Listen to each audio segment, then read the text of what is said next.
where it's all about the empowerment of men. From sensuality to economics, Masculine Imperatives is brought to you by PositiveManhood.com. Go to PositiveManhood.com and learn how you can build a culture for your male virility.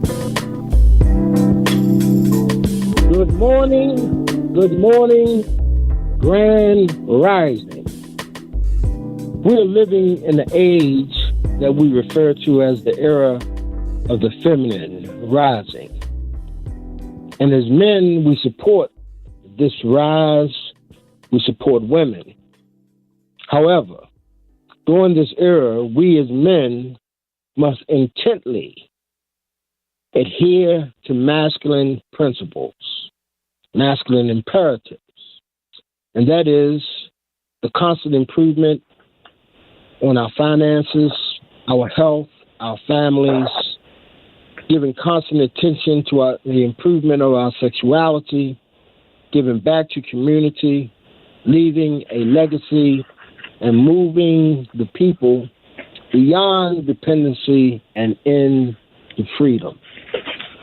That requires courage, it requires strength, it requires manhood. Now, today we have a special guest, a great friend of mine. He's the creator of Wisdom Therapeutic brand, iridologist, master of tension release, wisdom life consultant, poet, energy worker, herbalist, nomadic energy body worker, specialty, yoga therapist, thigh yoga therapist, author, investor, entrepreneur, and a metaphysician. My big brother, Satori Seals. How you doing today, big man? Man, what's good, Baltimore lover, my brother. Don't tell everybody. It's going to be a secret. Okay. It's all good. It's all good. Man, we on today to talk about a real important subject, and that is owning our success. And I brought you on because I know that you can break it down to its lowest denominator and then build it back up again. So I'm going to just lay back, listen to you, express yourself, and, I have some pointed questions to go along with your statement. So bring it home, big man. Okay, that's what's up, brother. Owning our success, and you're going to agree with this, brother, is the first thing is this. Is that success is personal. And it's simple said, but when you think about it, you got some seasoning in your life, you understand where I'm coming from. And it's this. Oftentimes we look at success, be quick to measure it against other people. Right. You know what I mean? And it's okay to look at other people for motivation, inspiration, but success is personal. So with you have the capacity in which you are to achieve in terms of reference to your own purpose, that's the success, you fulfilling that. And, the task is, and the challenge is to discover that.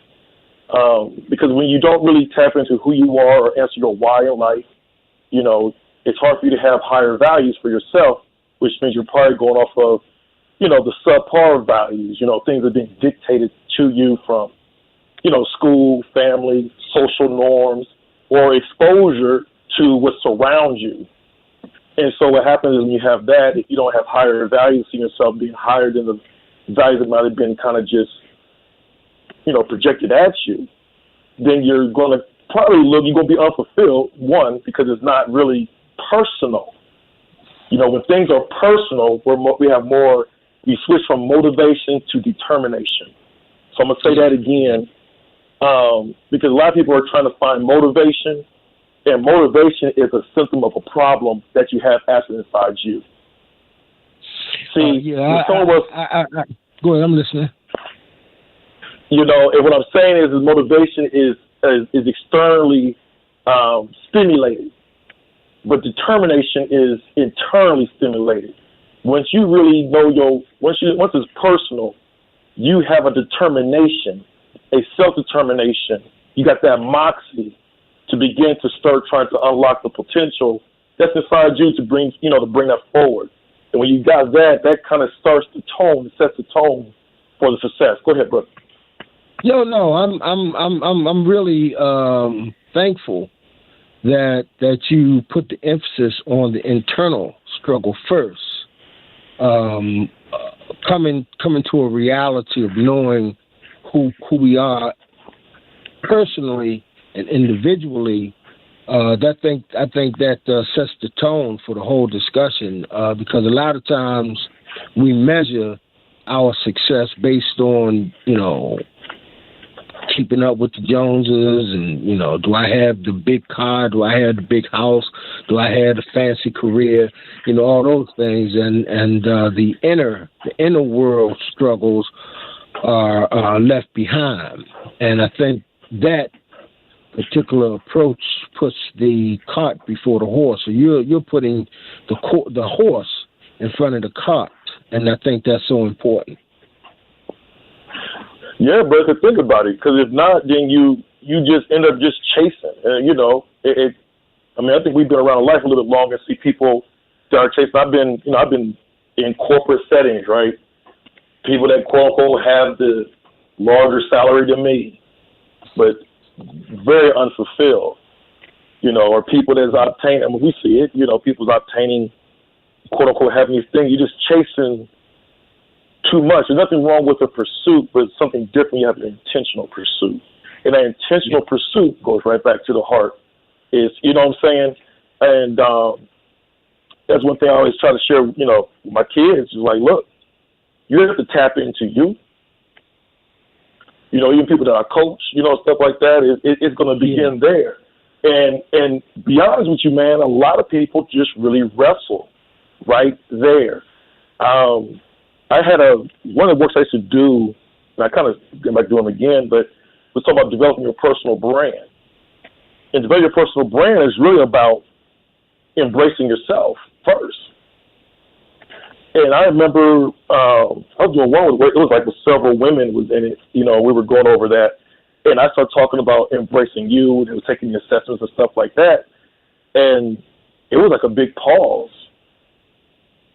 Because they started to understand that you can have all this ambition, but if you're really, really not embracing yourself, then you can't begin to own your success.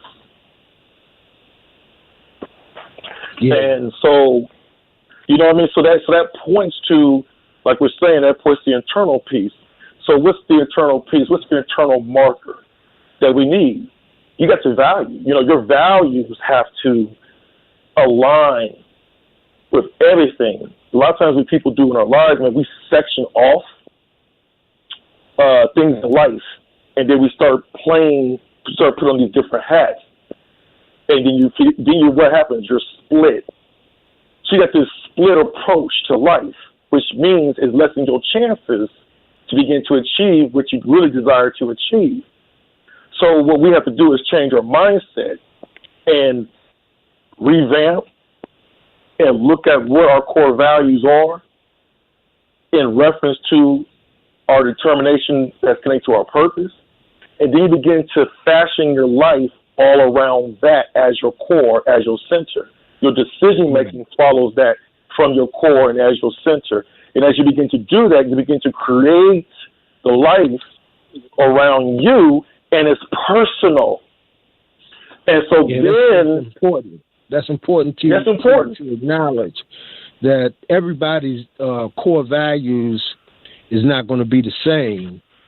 Even with our children, a lot of times we'll try to direct our children based on our perceptions of life and, forget that they have their own core values. So the point that you're bringing up is so important. Let's speak on that then. The core values, making it personal and making moves based on who you are essentially.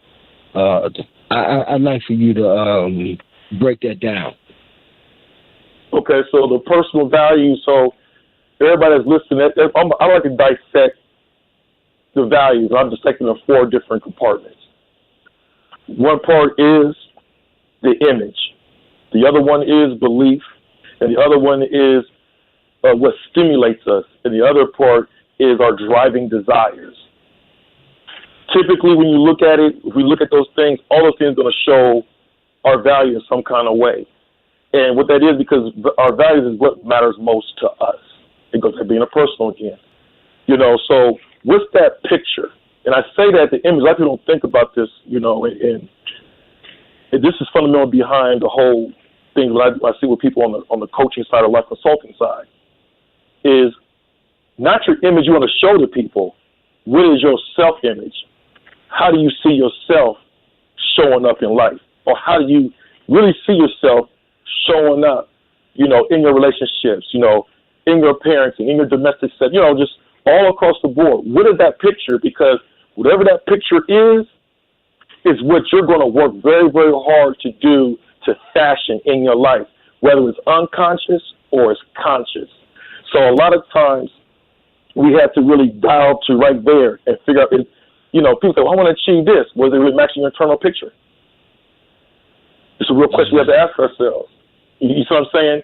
Your mouth could say a lot, you can know a lot, but your picture could be something totally different. Because your picture might be like of doubting that you can do it. And if that's so, that's okay, but that means you got to what? We got to revamp and try to change, go through that process of changing that picture so that way it's congruent, or that way it's even or corresponds with what you're set out to really do with your purpose, and also how you see yourself.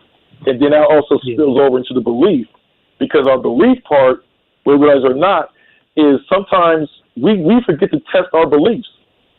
Well, the beliefs, we're just manifesting what we believe. So, and then we have a knowledge source that we're dependent upon. That's why it's a belief. So we have to sit there and look at what we're relying upon that's not producing what we think it should produce in relationship to what we see of ourselves in the picture. If that's not matching, we got to change it, right? You got to unlearn to learn. You know, what's stimulating us is kind of like, you know, what gets our emotions, right? What energizes us? What is that thing? What do we, you know, sometimes, you know, we can, we love, some people like to go out, right? And it has to be a lot of activity. Does that stimulate you? It's no judgment. Oh, okay, yeah. Okay, so this particular environment right here stimulates you because you keep gravitating to it. Now, the question is, does it match your beliefs? And does it match your picture?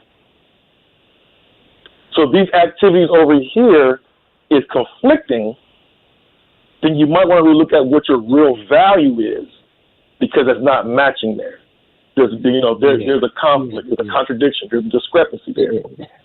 While you were speaking, I was thinking back to my life and the activities that I used to engage in, and in reality, you know, after doing inner work, I came to realize that a lot of those activities I was doing to keep me away from what you were speaking of in the beginning, that is the self-image, the inner core of who I was. I was running away from actually studying myself and seeing my true purpose.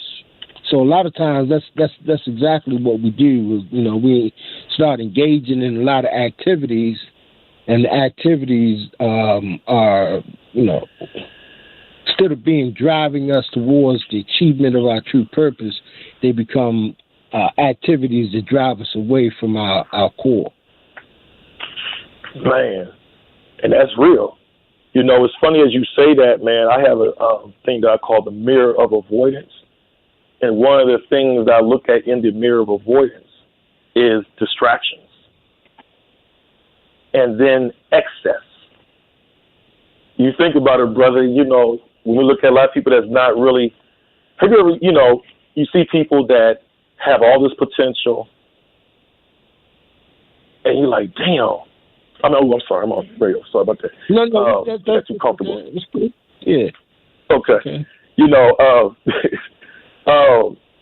we got all this potential, And they got, here's the thing, and they got some resources, they got some things available to them to be able to bring and showcase that potential, but they never realize it, or they never really maximize it.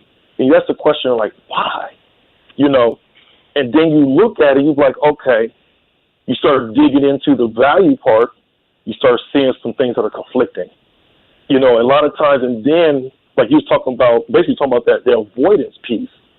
We start to hide behind the distractions, or we hide behind the excess. In other words, we start to just build a lot of certain things, the excess. For example, like athletes or celebrities sometimes, we see when they get the money, they get what? They start entertaining a lot of excess. And then later on, when they have that crash, sometimes you start to hear them start confessing, and when they get into a reflective mode, they start talking about what? How the distractions and them entertain and have all this excess to really cover up what was really not addressed at their core level, which is themselves. Right. The beauty. The beauty of it. No, I was saying the beauty of it is that no matter where you are in your life and how old you are, any of those factors, you can always return to self. Yes, sir. And shift the energy and become who you truly were and meant to be. Yes, sir. And that's the beautiful thing about it, because everyone has access to inner cultivation. All of us have access to redesign our paradigms in our life. It just takes courage, to be able to acknowledge it, to see it, and then have that determination to go ahead and change the picture, revamp, upgrade the beliefs, maybe re-engineer what we're allowing to stimulate us, and really tap into our deep driving desires. There's an old writing in one of the Vedic scripts. It talks about you are your deep driving desires, and and we are, or it rolls over to like what we think consistently be, what we could think consistently about is what we are. And so when we start tapping into those things, understand those basic fundamentals of spiritual psychology, we can begin to just re-engineer and change the paradigms in our life and begin to move in a whole different direction simply just by just doing that. We understand, like, hold up, let me start entertaining a different environment. Let me start associating with different grade or different class or different mindset of people. Why? Because mindset is contagious. It spreads, and so sometimes we just get around getting, get in the mindset, close enough to get in the mindset if it can help us begin to shift. And then the next thing a lot of people overlook, one of the things I personally talk about is the word cycles, the word cycles or the morphology, the word cycles that's constantly being exchanged. What's the consistency of the nature of the words that's coming across you day in and day out, and where are they pointing to? Because that links, one, to shaping your mindset, but also, two, it's going to connect to your inner conversation, which falls up under the value part of driving desires. Yeah. You're talking about you get what I'm saying? The culture, yes, the words that is used within the cultural context of what is actually creating you. That those words could produce high quality, and then those same altering words can produce low quality. And so once you go to that, the first piece that you talked about, the self, and bring that higher awareness of self into play, then we begin to repel certain words that are used to break us down, and we attract words that build us up. Man, that is what you said is powerful.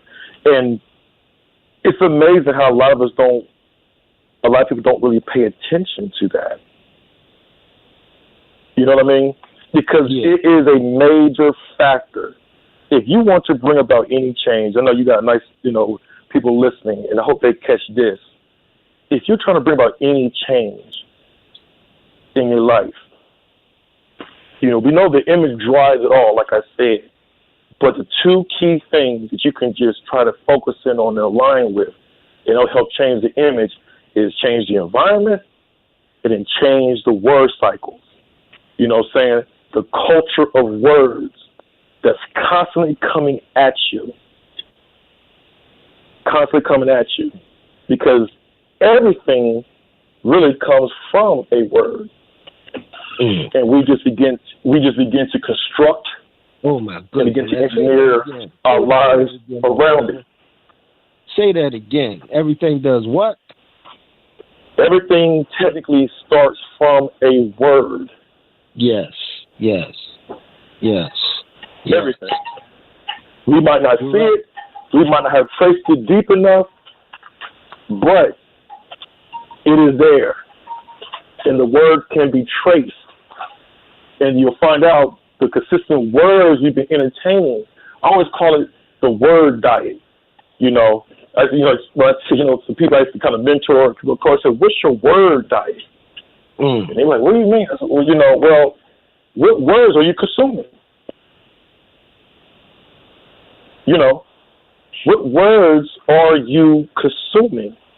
Because that's going to dictate the path in your life. Because words are also energy, and so the energy that's exchanged from the words, and then also depending on how you're interpreting those words, right, is how you go. It's going to influence how you translate that. So you can have all this ability. You're a parent. We're fathers. We can put so much into our children, right? Yeah. But as soon as they shift and start entertaining a different environment that contains a whole different word diet, everything that we worked hard to put in them will start to become compromised. And it happens rapidly. Oh yeah. So if people like, and this is the basic of spiritual psychology. You know what I'm saying? That's what's going to happen without fail. So this is why, sometimes the younger people really don't understand, as parents, sometimes like why we're so strict about certain environments that they entertain, because we know it can change your diet. Yeah. As soon as the diet changes. I was going to say at the same time, we have to give our children the freedom after we deposit our food into them. They're going to pursue their own way, but I think our goal as parents is to deposit enough truth into them that after they, go and explore their world, they come back. And some of the things that they explore, they might bring into their reality. But, our core teachings, they're gonna adhere to. Oh, exactly. Like one thing I always tell my kids, I say, look, your early 20s is to observe, practice, and uproot or build on. So whatever you see working, you build on it.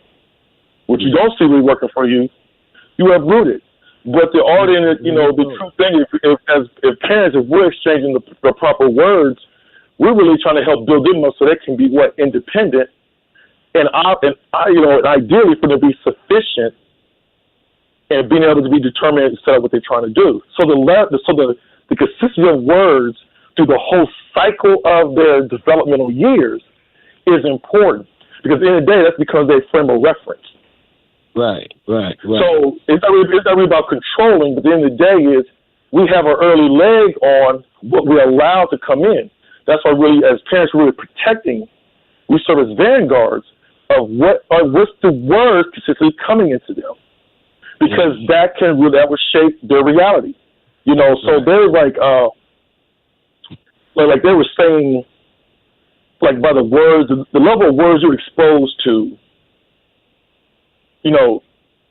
sets the tone for your achievement.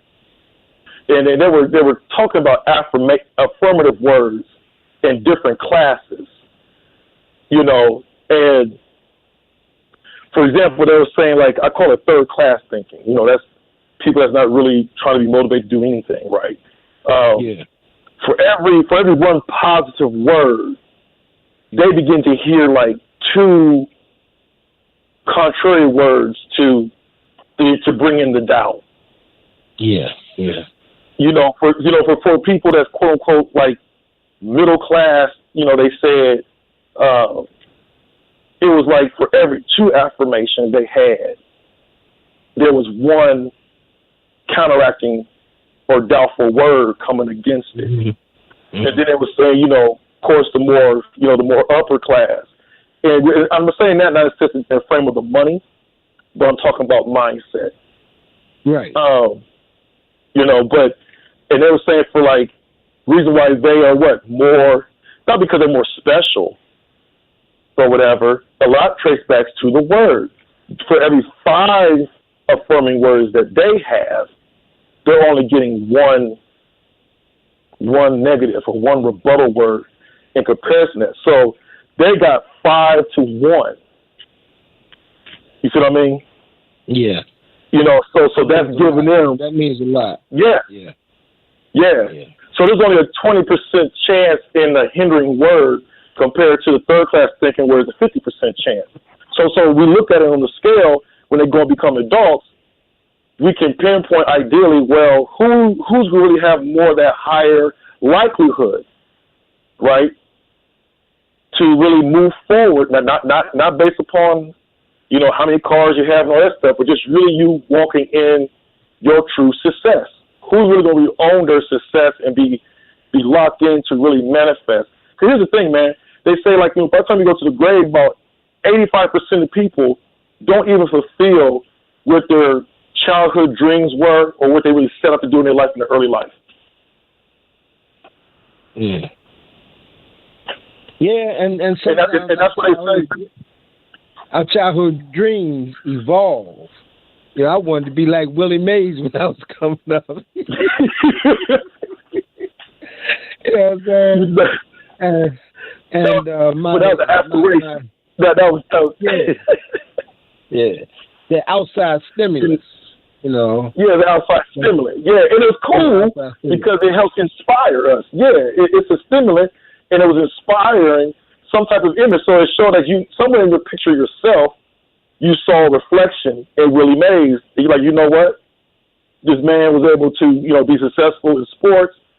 I see myself being able to be successful. I'm quite sure. Well, I remember you said a while back you was pretty good in sports. So you identified with it. I was pretty good. Yeah, I was. But not in baseball. Yeah, but I was better in football. Right, but that reflection was there. But it was a driving force. You're right. It was a stimulant. Absolutely. Yeah. It was a stimulant there. So we look and we pick at different things like that. Okay. Like one of the things, when I was real young, I always was stimulated by, Malcolm X, Martin Luther King, just being able to, stand for, to be able to speak truth to power, stand in your truth and try to rally and empower people. I always had an ideal for there were several different things I was stimulated by, but, but I saw myself. It was a reflection. It's an image. Yeah. So at the end of the day, there's one thing that none of us can ignore is that we're all imitators to some degree. So we just have to find out what are the things that we're willing to imitate. Yeah. But that works in conjunction. Imitating the success that individuals have achieved, but we still are moving within our core nature. Exactly. So those individuals, Dr. King, Malcolm, they were successful at something that tests you within your inner core. And you're a truth teller. I mean, that's who you are. You bring it strong. Your wisdom is above the ordinary, and that's attractive. That's attractive. Now, you had talked about self-image you had talked about belief. It was another. It was 4 basic concepts that you were going to speak on. I know driving desires is another. And what stimulant. was that third? And stimulant. Stimulant. Oh, okay. We talked about it. yeah, you talked about that. Yeah, the stimulant could be, that relates to what's the enthusiasm, right? You know, what's really what gets your emotions going. All that stuff falls in that category. Okay, so we've come to the halfway point of our discussion. And Satori, I know you got a lot of things going on, and individuals that want to connect with you. Give us some information as to how they can reach out to Satori Seals. Yeah, so you can, if you kind of want to see some different material or different content that I have, of course you can go to YouTube, Satori Seals, Satori, Seals, Seals, and you can kind of just subscribe there. You can follow, you can check me out on Facebook under Satori Seals. You can check me out on IG, Satori Seals. You can check me out on TikTok, Satori Seals. And then you also can download my app, Satori Seals Wisdom app. I think right now I got some technical issues going on my app right now. So if you're having issues with trying to get into some of the prompts, you can still go to my page on Facebook or IG or on TikTok, or even on YouTube, and click the link and go to my Linktree link. And there's Linktree Satori Seals. And you can still see a lot of different things in terms of my herbal stuff, herbal products, my, the coaching, the concierge body work, the energy body work that I do, a lot of other different services and stuff like that. Yeah. And then also I have courses. So if you're interested in courses and things like that, I'm actually becoming a workbook around identifying your values, and it's going to be similar around some of the things we talk about today, brother. Yeah, that's great, man. It's really great. I'm a testament to your herbal products. You do good, and it's scientific, and I appreciate the fact that you're an African American man, black man, that has done the research, and it's not like hocus pocus. It's real, it's science, and that's a benefit. So I encourage people to go to Wisdom Therapeutics, and you got a whole line of products for almost damn near anything. So yeah, I appreciate you. Man, I appreciate you, brother. I appreciate your knowledge too. Man, I appreciate you really help. We appreciate each other. Yeah, you know what I mean? Because got to bring the show in. We're gonna continue the conversation. Masculine Imperative broadcast, and the Masculine Imperative broadcast is brought to you by PositiveManhood.com. Again, that's PositiveManhood.com. Go to PositiveManhood.com and take the course, Men's Health, the Art and Science of Sensual Healing. Art and Science of Sensual Healing. Now, we have a lot of information about male virility, impotence, we call erectile dysfunction, all those things.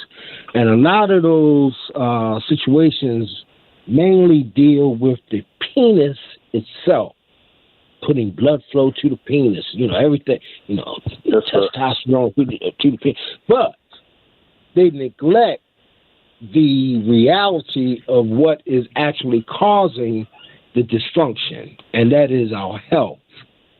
Not bringing proper blood flow to the vital organs so that those vital organs can assist in bringing forth quality erections. And at PositiveManhood.com, this is where we begin our course, detoxing and putting taking the negative things out and putting the proper nutrients into our bodies.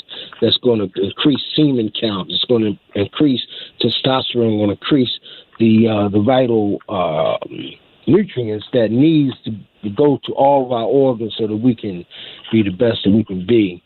And so I want the listening audience to understand that this is a course. It's a full course.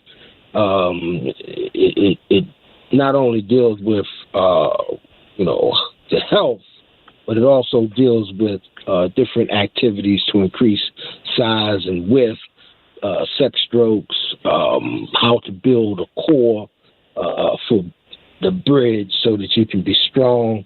It's a full course, and you would do yourself a disservice to not go positivemanhood.com and take the course, Men's Health, the Art and Science of Sensual Healing. So, Satori, let's go back to the conversation that we was having. Very, very constructive. The one thing that we didn't hit on during that discourse was the driving desires. You had mentioned them, that you was going through the different aspects of self-image, beliefs, stimulant, and now let's talk about the driving desires. The driving desire is our aim. That driving desire is going to influence us in terms of how we're going to take the risk to manifest what we view as our own success. And so we already know risk is all a part of it, but a lot of times, a lot of us that are not creating our success and owning our success, a lot of times we're hindered to move forward in that. We talk about the distraction, we talk about all the excesses in their life. In other words, they got a lot of redundancy in their life. And so it just kind of just clouds your true aim. And so those things begin to roll over into you, and it encourages you to not take the risk to bet on yourself, to not invest into yourself. And so this category or a particular archetype, like in terms of reference to value, is speaking to that. Just what we have to get aligned at is to make sure, because what drives our desire is our intention, is that determination that we're talking about. Being able to bet on yourself, being able to make the investment into yourself without you feeling any doubt, right? Without you having any conflicting inner conversation inside you that's going to cause you to discourage yourself from moving forward in what you're already passionate or have a desire to go about. Yeah. And so a lot of times we get caught up in and I'm going to share this because a lot of people, when you are really achieving things that you are set up to try to achieve, you have to get past the risk or reward. You have to just do.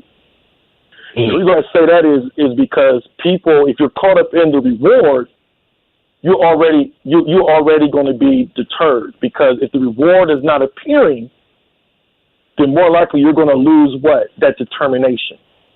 Mm-hmm. And then what's going to happen is, as soon as you lose that determination, the next thing that you're going to try to do is you're going to try to find motivation to come into play to try to help meet something that's absent inside you, because you compromise, or you allow yourself to compromise the determination, because you allow the rewards to highly dictate your actions. Instead of you just having this stubbornness, because we got to have it, this level of stubbornness about ourselves. Like, I believe, and use you for example, bro. I remember you created your course, I remember years ago, the video you set out to do, you're very passionate about men's health and wellness and everything like that. And despite whatever you did, I watched you, brother, you know what I'm saying, which is inspiring. You did what it takes. You did what it took. You asked people questions.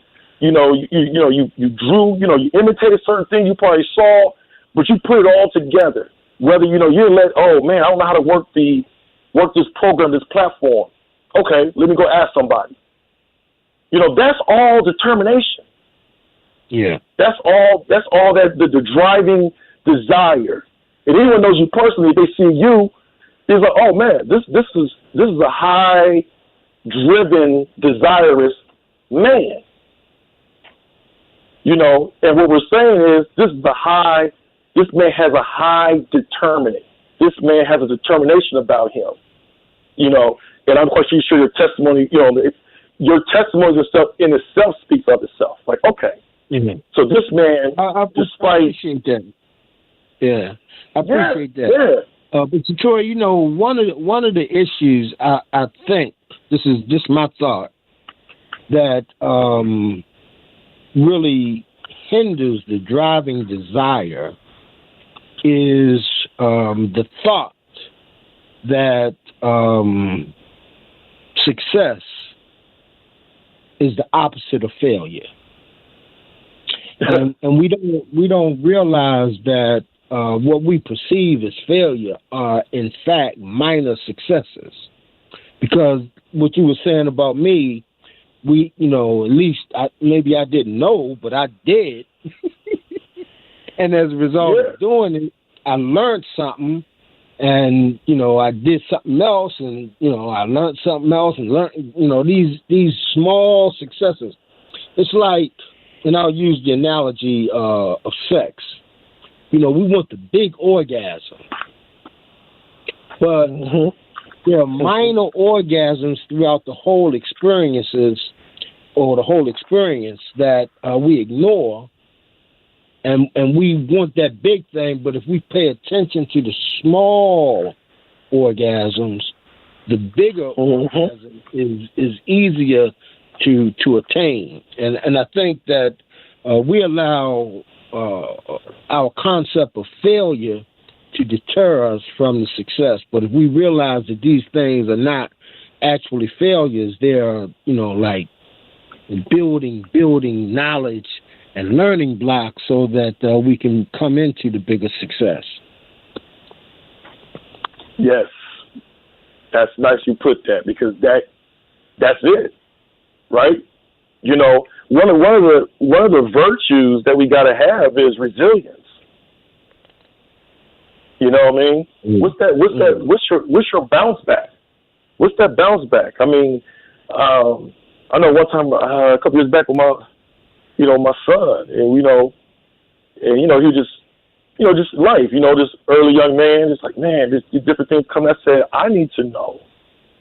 And I used to coach basketball, and I did a lot of, I trained guys and stuff like that, try to help them, just increase their chances to maybe go to college and be able to play basketball there. Right. And, and at one time it's funny because now all these guys are grown men. It's nice to look, but they was kind of referring back to me. They said, man, your posse was intense.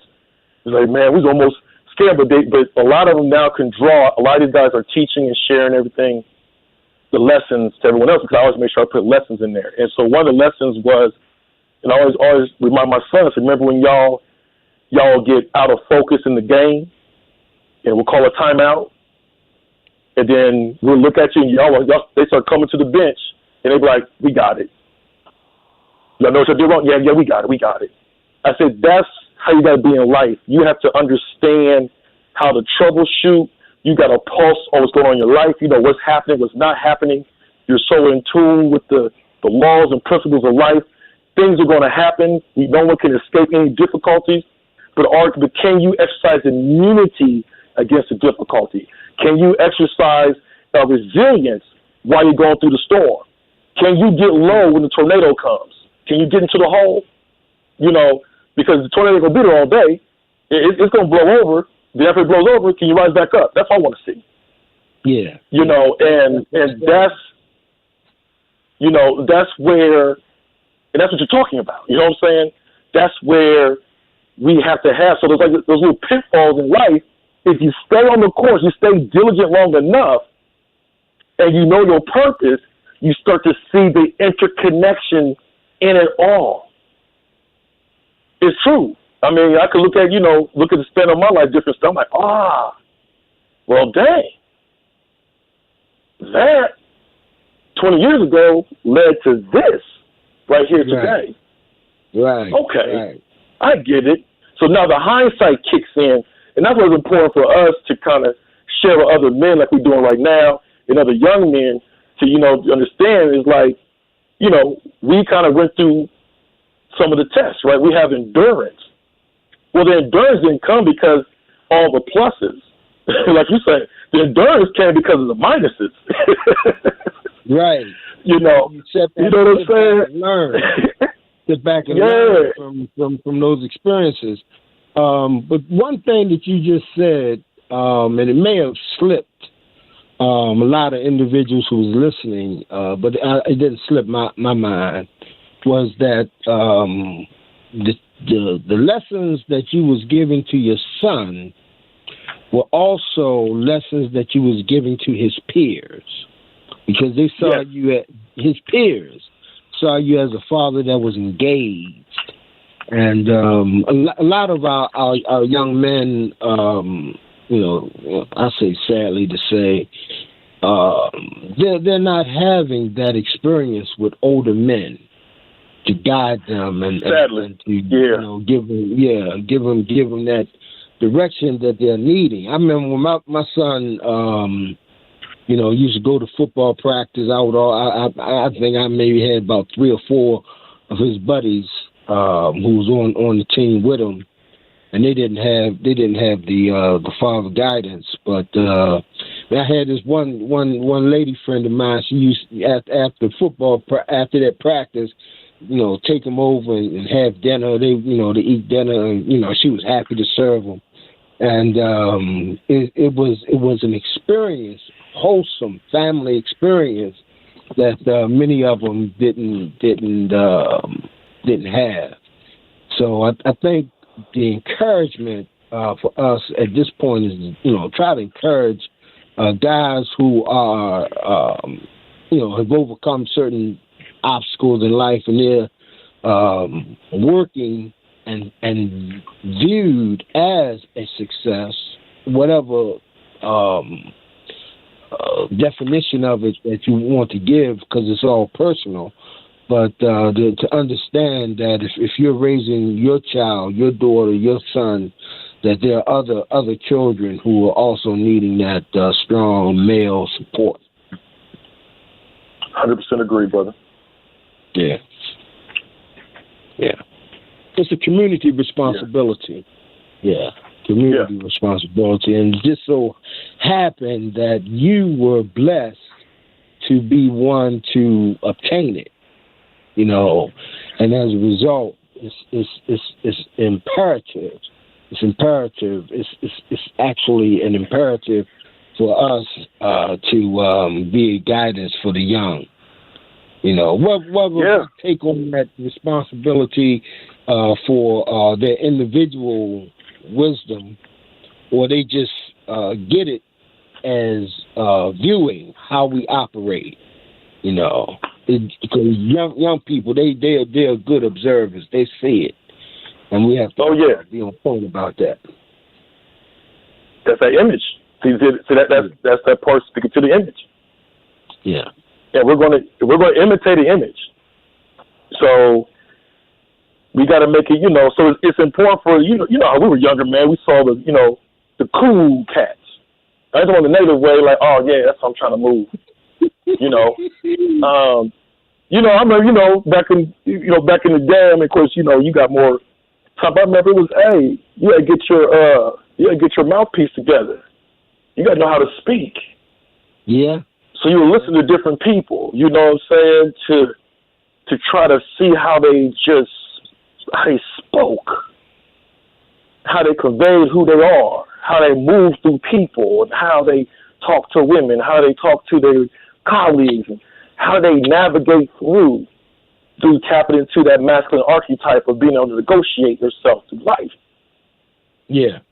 It was smooth. It came across in the movies, and, sometimes it might have been slanted in a negative way, but at the end of the day, it was how you speak, how you represent, how you show up. And I remember my dad, used to, early on, and just some of the men that, I kind of saw around me, he was like, okay. It was like, speak up. Show up. Find your voice. It matters. And so with that, it matters. It matters. And I, probably about 2 months ago, man, I was getting some breakfast at this nice little spot that makes a good holistic type of breakfast. And I ran across like an old mentor years ago growing up. So like when you're talking about someone who he was in his fatherhood phase of you know, his son and I were, you know, around the same age, stuff like that. He used to take us all out to play basketball.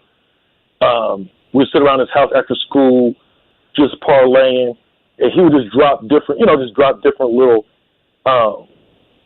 little, little nuggets of life, you know. Yeah. And, you know, you know how it is. And we were just sitting there, and then just seeing, you know, he was like, man, he said, well, you know, he asked about my father, but he said, man, you know, I'm like your father. He said, I said, nah, right. He said, nah, you know, it was a significant part of your life. I impacted you. You know, and I'm glad to see that you are translating that on and you're walking. You know, you see it in your elders' eyes that you become the man that they hope for you to be. There's nothing like it, man. It's powerful. You know, and it's powerful. It's powerful. You said, well, you know, it's nothing like, you know, especially when a father say, you know, I'm proud of you, or you know, other masculine mentors were like, oh yeah, I saw it in you all along. And I'm glad, you know, there's something that happens in the manhood,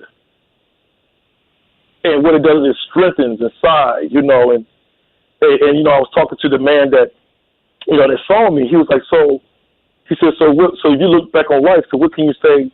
He asked me, so what can you say about your life as of now? I said, well, I'm gonna say one thing. I said, I'm glad that at a young age, starting my adult years, that I had an appetite to understand principles. I had a level of appreciation for kind of what the elders were representing, you know, or different things kind of be conveyed, because I found out, and I'll tell us, I found out that a lot of stuff was not in error. So I had a job to try to put it all together and be patient with myself and just try to endure. Just try to endure and put all these different lessons, all these different representations, all these different knowledge that you acquired on your own journey and put it to work. You know, put it to work. And that goes back to the driving desire. That all points to that driving desire. So you got to have that basic base inside you that you can rely upon, because we can't jump without no ground. You know what I mean? You can fly all day, but you won't come back to the ground. So you need a base, and you cannot flourish without being planted. So you're listening. So that's what I'm saying. You have to be planted in order to flourish. Some people are just constantly moving and they haven't established the base. So that compromises your driving desires. It drives that you know, that whole archetype, the whole column of determination, being intentional. Some people, it's hard to be intentional in life because they're not planted yet. Right. Need that foundation. And, you know, I need that foundation. You talking, you know, just had my mind, I'm racing, and took me back to my childhood experience with my foster father. And, you know, he had a farm, and he would, you know, teach me how to plant the crop, you know, first, you know, get all the weeds out. I was rebellious in the beginning because I would just, you know, break the weeds and think I did it right. Just call the ruckus. And, you know, he was like, "You finished that quick?" I said, "Yes, sir." You know, and he looked over my work. He said, "You ain't pulled them weeds out. You just broke." You know, he was a master. I'm thinking I'm gonna trick him, and he say, "If you leave the weeds in the ground, they're going to grow back, and they're going to take the nutrients that the crop need. The weeds are going to overpower the crop because they've been established for a long time, healthy. So you got to pull them weeds out."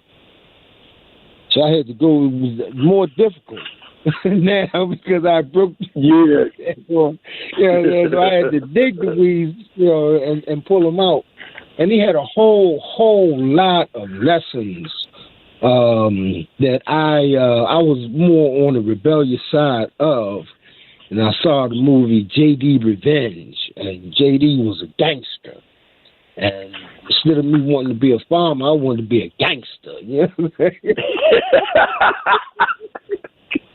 And, you know, like sometimes in life, man, you have the wisdom of the ages right before your face. And if your view is off, you won't be able to see it until you go through all the experiences. That's why I say some of the so-called failures are just stepping stones for you to return to the success. And so I had to find my way back home, you know, to the wisdom, the original wisdom of my foster father. That's powerful, though. See, the thing is, though, that's what? That's your base. See, that had more weight and more positivity than negativity at your foundation. So even though we might have, you know, stirred away or went more onto the error side of life, we were still able to look back and see where to get back to. Like you said earlier, one of the concerning things, especially as men, is to not equip our men with something for them to look back at when they get themselves displaced in life. That's when it's more concerned. That's, you know, like I look at I always tell my sons, I mean, you know, even my daughter, hey, you know, I know y'all can look back to something. Yeah, our children. You know, we got to give it to our children, you know, because at the end of the day, we exceed from each other, and I really don't like the notion that we are at war with each other. You know, we as men and women, we have to build that bond so that we can be that bond with each other. Yeah. It just extends us. That's where the growth comes. So it's a powerful thing. Like you say, you go back and you listen to the lesson. You know what I mean? I can remember my mentor. He's passed away. One of my main mentors. You know, when I was an adult man, he's the one that really helped encourage the vision I had. I wanted to do in life, and he understood it, and he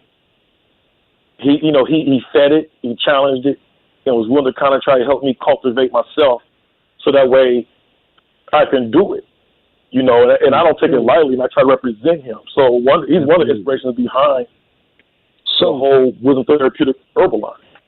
Yeah, that's beautiful. So we're coming to the end of our broadcast, Satori. I want you to give the listening audience ways. First, I want you to tell them what you do, and then explain how they can reach you. Well, they can reach me just Satori Seals Wisdom app, or go to one of the social media platforms: YouTube, Facebook, IG, Satori Seals, SATORI Seals, SEALS. You can just download my app and see stuff there, or hit my link tree, Satori Seals.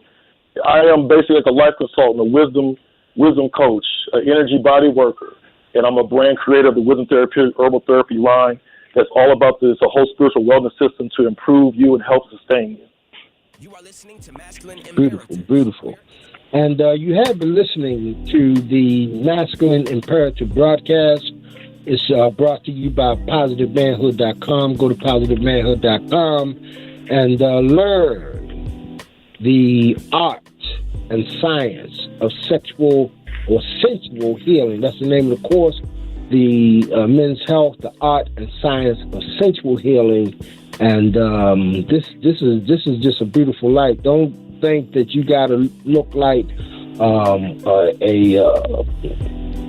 someone who, you know, body build for a living to come into your virility. You know, there's exercises that you have to do. There's diet and different things that you have to do. But the male virility is your birthright. Peace and love.